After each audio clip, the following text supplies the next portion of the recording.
Okay, is that looking all right? A little far away. And, all right. There was a match where you turned to someone watching and said, "You wouldn't believe I'm going to win this match." What was that one? Oh, yeah, that was on the Northern Tour too when I was 20. Uh-huh. That was I was at the Western Canadian. Anyway, it was held on grass in Victoria. I was 20, and I was playing. Matt, you're making too much noise. Okay. I was playing Merwin Miller, who was a very good player, and it was 3 out of 5 sets. And the grass was very bad. And I found that I'd beaten 2 good players in the tournament before that. I'd beaten Jim Buck and Stan Ellis was the other one. I think both in straight sets. I found I could play very well on grass, especially bad grass, because I could aim my serve for the parts that were bad, that were chewed up, and then they wouldn't bounce well, and I made a lot of points that way. And I came into net on everything. And just if you could come to net and just get the ball in, it was likely to take a bad bounce and you'd win the point. So it was the semifinals, and I was playing Merwin Miller, and it was 3 out of 5 sets. Merwin was an old player, an old man. He was in his 30s, and we consider that old. And a very good player. He ended up beating Gordon in the finals of the tournament the next day. That's a whole other story. But we played, and he won the first 2 sets, 6-1, 6-2. And I really felt like I was playing very well. And I thought, I'm going to win this match. And there was somebody in the stands there. There are lots of people. And I turned around to the person in the stands. I said, you wouldn't think I was going to win this match. Well, I won the 3rd set, something like 11-9. In those days, they didn't have tiebreakers. And in any match, or just in any match? Any match. So I won the 3rd set, and he looked like he was tiring. And then we took a break for tea. Really? They took a break. It was a 10-minute break, and he went and had tea. This was in British Columbia, you know. So, and then we went back out there, and I won the 4th set, 6-1. I just went right through him, and he was tired. I could tell, and all my shots were going well. So it was 2 sets all, and then we played the 5th set, which was just like the 4th set. Points were close. The games were close. But the set wasn't close. It was 6-love, and the 5th he beat me. And I never have been able to figure out the difference between the 4th set and the 5th set, because I played very well in both sets, and somehow he won all the games in the 5th set. I won almost all the games in the 4th set. But anyway, it was a puzzling match. I didn't feel bad because I played pretty well. And that's Merwin Miller, who went on. He won that tournament, a lot of other tournaments. Which tournament was that? That was I don't know if it was Pacific Northwest or Western Canadian it was called. It was in Victoria. And they played the Davis Cup there, I think just before Canada against somebody. And so the courts were all, in those days the grass was really bad. It was all chewed up, and you just about had to volley because you'd get anything that hit the ground was liable to take a bad bounce. So you hit any type of a shot, and especially good places to hit the ball were right around the middle of the service line, where the service line was, because that's where when you would run in on your serve and you would stop right around there. And so it would be completely dirt and chewed up there. And you'd aim your serve for those inside corners too. And if you kept your mind on that. Also, very interesting in that tournament, Gordon and I, no, it was a tournament before that, also on grass, Gordon and I played Buck and Ellis in the finals. And they both foot-faulted like mad. And we had a referee and linesman and everything. And after the first, in the middle of the first game, I went up to the referee and I said, he's foot-faulting. And he said, yes, but we're not calling foot-faults. Oh, my God. So we lost the first game, and then it was my serve. And so I started with my back foot on the line. My back foot on the line, not my front foot. My front foot way in. And the referee said, what are you doing? And I said, I'm foot faulting, but you're not calling foot faults. So then he said, okay, we're calling foot faults. And then Gordon and I won easily. But I mean, my theory has always been, you can stop foot faulting if you want. And so I know a lot of people that foot fault, and I'm surprised sometimes good players.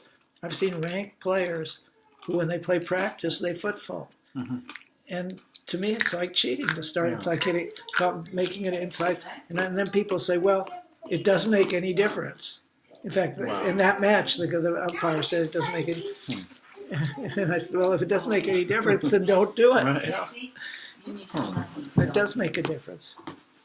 I remember there was a very good woman player that I used to play with, and she would foot fault all the time. I mean, she was a terrific tournament player. I couldn't believe why would she. She must know it. If you start inside the line, you know it. Yeah. And there are others. I see it in the club tournaments. These players, they foot fault all the way through the tournament and the finals because there's a referee and people that they don't foot fault, so they know it. But, Wow. Okay, who's the greatest player ever, men and women? I would have said, well, men. I assume you're placing women in a different category, so it's men and Two questions, yeah. Among the women is easy, I think, because I don't think, as much as I don't really enjoy watching her play, except I enjoy watching her preparation for hitting a ball. She always takes her racket back right away, and it makes a big difference, and so does her sister. And that's, of course, Venus. Serena's, I think nobody comes close to Serena. Because she learned it from you. Well, yeah.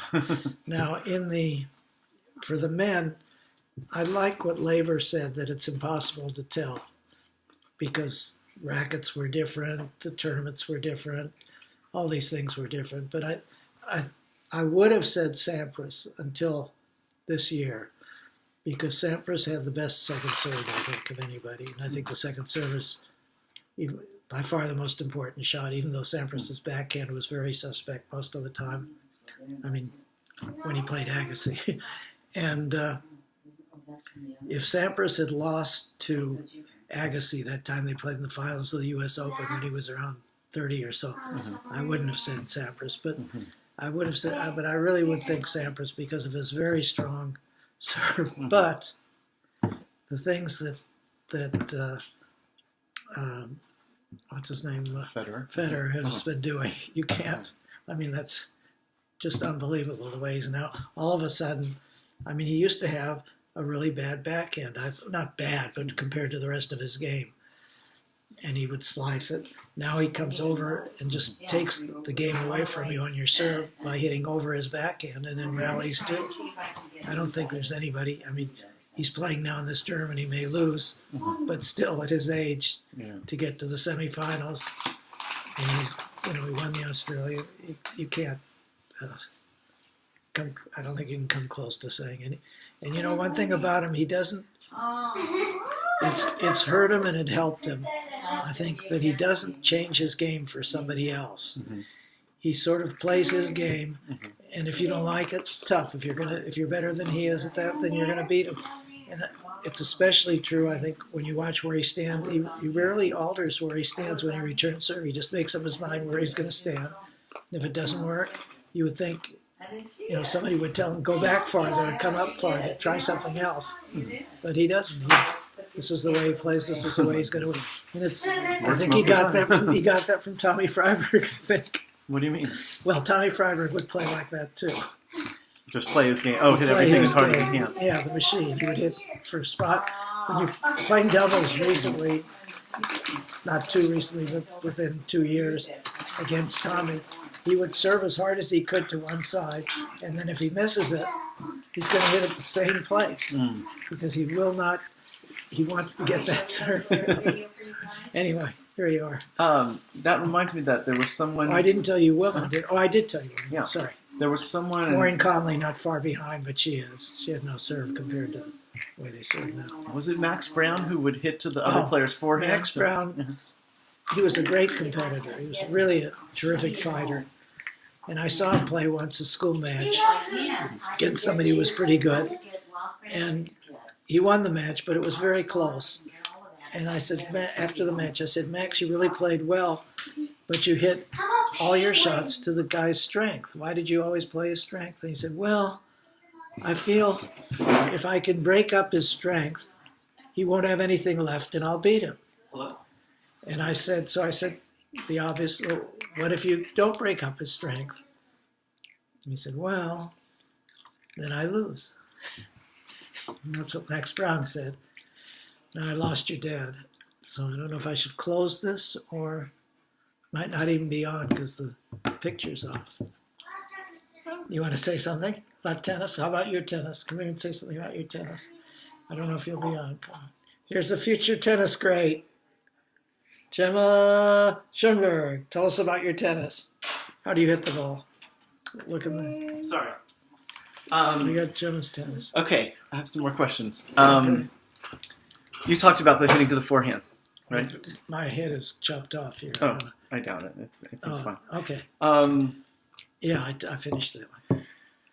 Okay. What about Frank Feltroff? Who's Frank Feltroff? Frank Feltroff was another coach who helped me with my serve, as bad as my serve was at times. He was the pro at the Beverly Wilshire Hotel, in back of the Beverly Wilshire Hotel in Beverly Hills, south of Wilshire, almost to Charleville. In fact, it might have gone to Charleville. Was a tennis court. They don't have a tennis court there anymore. They built a second building. But Frank Feltroff would teach there, and all these movie stars and starlets and Kim Novak and Mac Krim, who owned a chain of hotels, and Howard Duff, and all these people would come there. And Frank was a real mean guy. He'd just say the nastiest things he could about people. And when he snuck off often. And I mean, he was a nice guy, but that was just his way, sort of a Damon Runyon style. He would run off and go to the races all the time. And when he would do that, the rest of the people there would try to be Frank for a day. They would all see who could act the meanest and try to take over as boss. It was really hilarious how they were. He let me play there. Well, I used to play with Mike Franks there. He used to be. First, I was as good as he was and could play with him, and then I wasn't as good, and then didn't get to play with as good people. But I played there a lot. He had some very nice things. He did with me. He really helped me with the volley. He would get me up to the net, and he would take his basketballs and he'd hit the ball over to one side. And as I was hitting the ball on that side, he would hit another one over to this side. And if I didn't get to it, he'd yell at me, "What are you lazy guy?" And he'd hit one there and then hit another one there, hit another one there, and hit one up in the air while I was hitting it, And I would get so mad I wanted to kill him. But it really improved my moving, and hitting volleys, because you're ready to move for every shot. So how old were you at this time? I must have been 13, 15. Oh, okay. I played there after I was 15 too. But not that much. There was only one court there, and there were a lot of people that wanted to play, so you didn't get to play much. Once in a while I get to play Mike Franks or play Feltroff or somebody, but generally I wouldn't get good practice. I had a lot of trouble getting people to practice with. Just, I don't know why. Did your dad died when you were 13 or 14? 14. Did he ever watch you play in tournaments? Yeah, he watched. I mentioned before the one match with Steve Gottlieb that he scored. Oh, right. So he watched that one when I was 11, and I think he watched me in turn. I know he went to Southern Cal. He had a stroke there, I guess a diabetic attack, and they had to take him back in an ambulance. But I know he watched me play there, and they had pictures. Life magazine did a series on that tournament, and they had my father. You've probably seen the picture of my father and my mother watching me hit a shot like you see me, and then you see them in the background. It's a very good picture, photograph. And he would watch me play when he could. And I remember one time, maybe it's one of my best wins of my life. It wasn't even a tournament, it was a ladder match. And I must have been around 12. And I played this guy, Bob Jacobs, who was one of the top, he had to be 3 years older than I was. So he was one of the top 15 and under players. But it was on the Santa Monica Tennis Club ladder that I challenged him. Probably during the winter, probably he hadn't been playing at all, because he was a good player. He beat Jackie Douglas, a number of times, and I never beat Jackie Douglas. And he was real tall and came to net. Actually, he was about 5'9" or 10, but I remember him as being real tall. And I beat him, but we played into the dark. I remember I had to put quarters in the machine, and I finally beat him, and I really played well. But he married Nancy Dwyer, whom I mentioned to you. There's something I wanted to say about her still too. But Bob was at our house, and he started teasing me about how he beat me. He beat me in tournament once or twice, and I said, Bob, you're honoring me by saying that, because here you are, you're 3 years older than I am, 2 feet taller than I am, one of the top 15 and unders in Southern California, and you're proud that you beat me. No. Anyway, he married Nancy Dwyer, and Nancy Dwyer. Afterwards, the marriage didn't last. Nancy Dwyer wrote this book, and it was how bad sugars were, and raw flour, white flour, and things, and that you shouldn't eat any of those things. They're all poison. And we all laughed at her. We thought she was completely crazy. And of course, now the things that she wrote are accepted, at least in part, as good health. What about Richard Mosk? You haven't talked about him. Was he a good junior? He was not. Richard Mosk was younger than I was. I think 3 or 4 years younger. Okay. So I never knew him as a junior. He mentions to me that he said I was a god. But of course that's when I was at my best, 13 to 15. So I like him. But he was a good player. And we used to talk about all our tournaments. We'd all get together, talk about national tournaments and things like that. And then we'd tease him. You can keep on. He had won the Pasadena tournament, and that was 1 year. And so when he would tell us about this, we would all say, well, we didn't know there was a tournament in Pasadena. Are you sure there was a tournament? And he would be very upset because that was his claim to fame. But I think he played at Stanford. Oh, yeah? And he was a pretty good player. Oh. I mean, he never did anything. I doubt if he was ranked in the top. He would have told us if he was ranked in the top 10 in the juniors or anything. I don't know if he even played at Stanford, and he was a very good friend for years. He would call me all the time and ask me. He would go on a vacation and play some guy tennis, and I would get a call, and he would say, this guy, I'm playing this kid, and he drop shots me all the time, and I don't know what to do. I can't do anything about it. What should I do? So I told him these things of what to do. Then I found out he also called Alan Call for the same. I was really very flattered that he asked me, in the same breath as Alan Call. And he asked everybody what to do so he could beat the guy. That was the most important. Here he was on the Iranian He'd ask who? restitution Alan Roberts, things. Or? No, he asked Alan Fox? Alan Fox. Really. Alan Fox. Right. Yeah, I say Alan Call, that's somebody else. What about Alan Fox? Is he the same age as you? Alan Fox is younger also. Okay. Alan Fox, I saw him play once when I came back, when I was 18. I came back from school, or 19, and he was playing, actually it was Larry Nagler in some tournament. And I couldn't believe the way they hit the ball with these funny spins like this. They were already hitting all these top spin shots. I said, "What? These guys can't play tennis. You can't play tennis like that." I was wrong.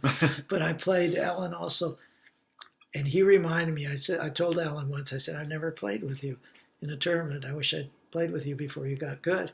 And he said, "Yeah, you beat me in doubles at Beverly Hills." Wow. I can't remember who he played with, and I played with Norman Perry.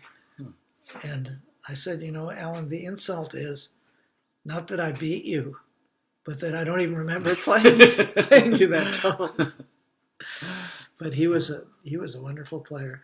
I mean, not one of the top players, and he won the Pacific Southwest 1 year, the men's, and he played and beat all 4 Grand Slam champions. Wow! In a row in that tournament. That's amazing. Yeah, they weren't it wasn't Kramer and Schroeder, Kramer and Falkenberg, but it was.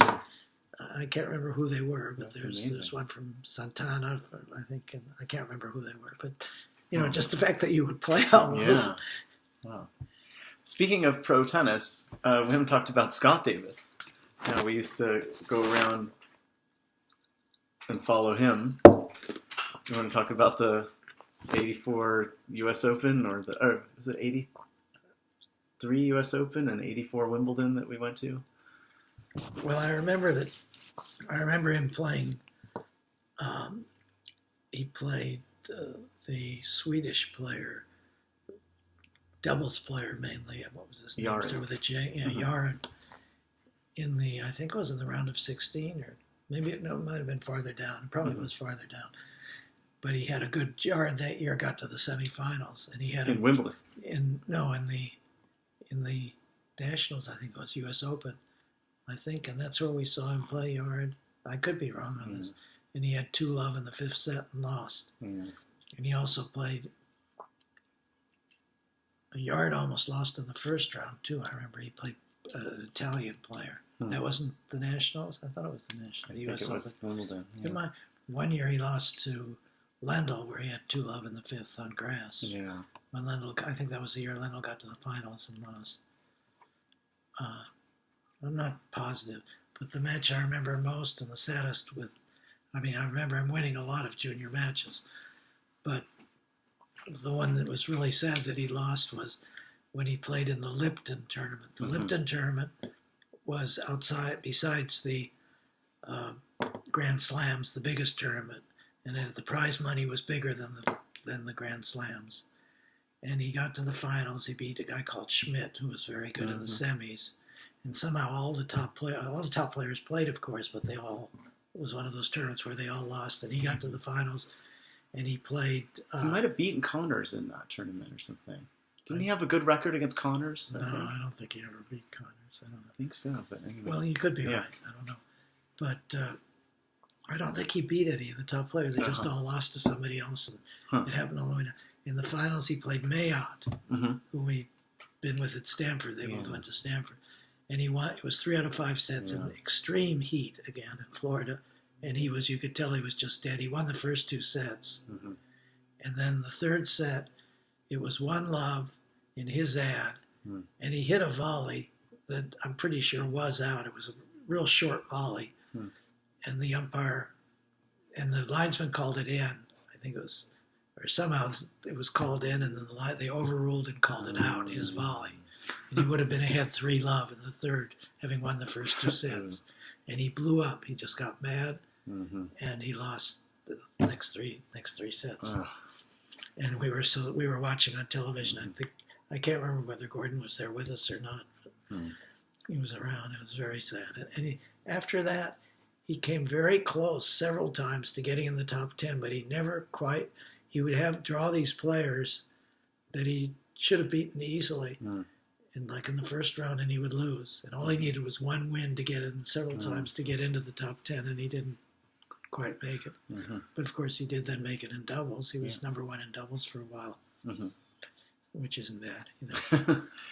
And I think, can I just add one? Sure. I think maybe part of the reasons he was such a good doubles player, he had a terrible serve, but he had a great return of serve, and wonderful touch on his volley. And they used to at the Riviera Tennis Club.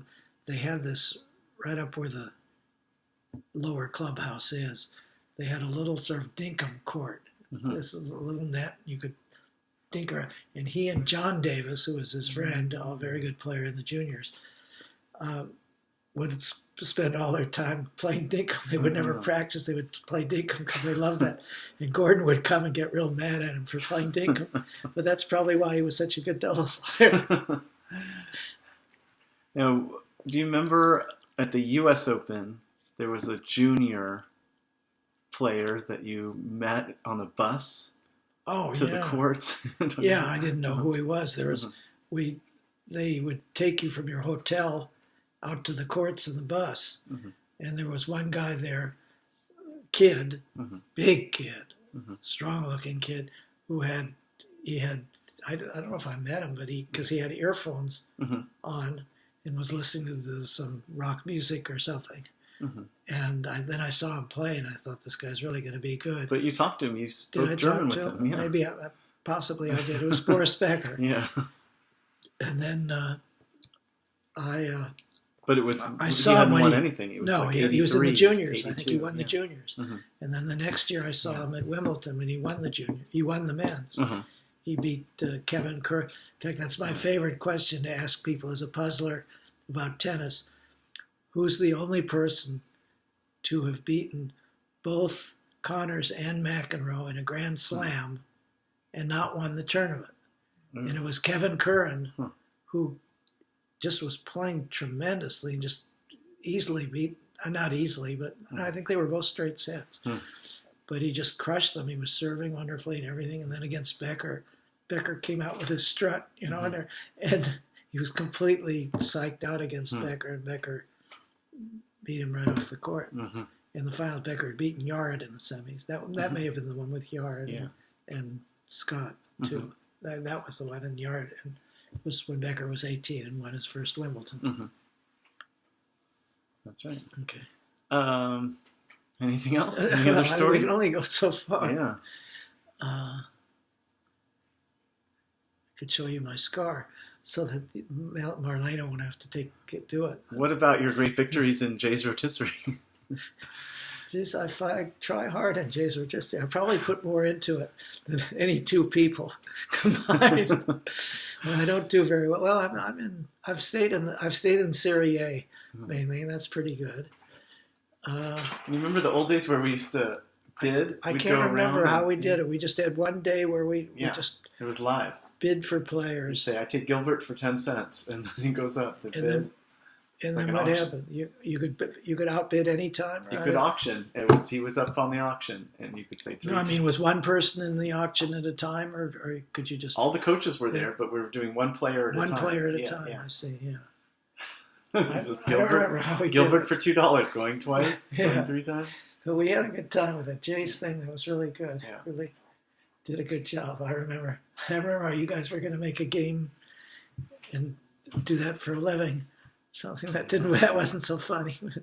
Jay wanted a bigger percentage than you, and so you dropped out. Getting off the topic. Yeah. What about Norm Perry? You haven't talked about him at all. Is he older or younger than you? Norm Perry's a year younger. Younger, okay. And he's about 6 feet, I think. And I'm very proud that also I have a picture of him and me. It was when I won the 15 and under in San Diego. Mm-hmm. In fact, that was the time when I lost to, I told you the guy I lost to in the 18 and under. Blanken, something like that. Mm-hmm. Anyway, I won the 15 and under, and Norm won the 13 and under. I was 14 then. Oh, okay. And I have a picture of us, and I'm about 2 inches taller than he is. Now he's about 8 inches taller than I am. So, no, not 8 inches, but significantly taller. So I kept that picture, and I show it to him every time I see him. And he became a very good player. He played at UCLA. And You never played him in tournaments? I never played him. I wished I'd played him before he got better than I was, but I never played him because when I was 15, I could have beaten him, and he was 14. Uh-huh. And I'm sure you're always sure, but I didn't lose to any of those guys. Mm-hmm. Then there was a big difference then. But Do you remember an age when you were just able to beat your dad? No. Or was it so young? I don't remember ever hitting with my father. Oh, no. really? Okay. No, I don't even remember seeing him play. Huh. I know we played down at the Stoddard courts, which was on the Mesa. The Mesa's a street that runs into 26th Street. Uh-huh. It would be the continuation of South Rockingham. Yeah. Right, just a little past that intersection that is towards Santa Monica West was the house of, I forgot Stoddard's first name. He was a movie composer, and he did, Somewhere Over the Rainbow. Wizard of Oz? Wizard of Oz, yeah, the music for that. Uh-huh. Not all the songs, but somehow. And I guess he was friends with my father. And I can remember playing with other people there, I think with Rudy or Adolf Weiss or people like that, but I can't remember I never remember playing my father or seeing him play live, except, only the films that I use. I love to tell this story, but you can cut it out if you want. There was this guy, and I don't know, I never remember his name. It's the same name as the independent attorney who handled one of these big things. Ken Starr? Yeah, Ken Starr was the, Kevin Starr was the California, not poet, but historian, official historian or something. He just died within the last year. They made a big deal out of him. And he was really, he really wrote some terrible things about my father that weren't true, but you couldn't believe weren't true. You know, that he wanted to be God, and that's why he didn't finish Moses and Aaron, all kinds of things like that. And there was one thing that he wrote, and I claim that this is the one thing we could prove was false, but it was also something for which my father would have forgiven him all the bad things that he wrote. And do you know this? I think so. Yeah, forgiven him all the bad things he wrote, and adopted his entire blurb. And what he wrote was this: Schoenberg was an accomplished tennis player, and we have films of him that prove that he was not. It's an accomplishment. Yeah.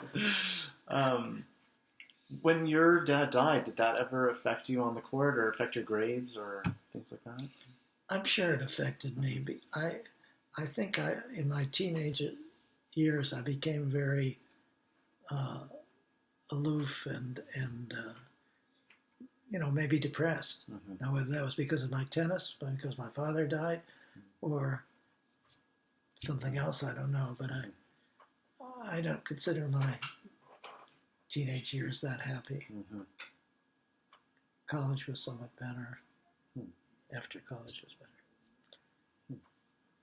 But it could, I know I didn't cry when he died. We went in to see him, and I know I didn't cry. But then I didn't cry for anything. I wasn't, as I said when I told you about that tennis thing. Did I tell you that I cried? Yeah, that was the one time I can remember crying. And that was like 20 years old. And I was cried for happiness. Yeah. I cried for excitement. And I just, tears just came down my cheek. I didn't know what it was. Anyway, that was not. Did you cry when he lost matches? I'm sure I did when I was younger. Not when I was older. And in college, I didn't lose much.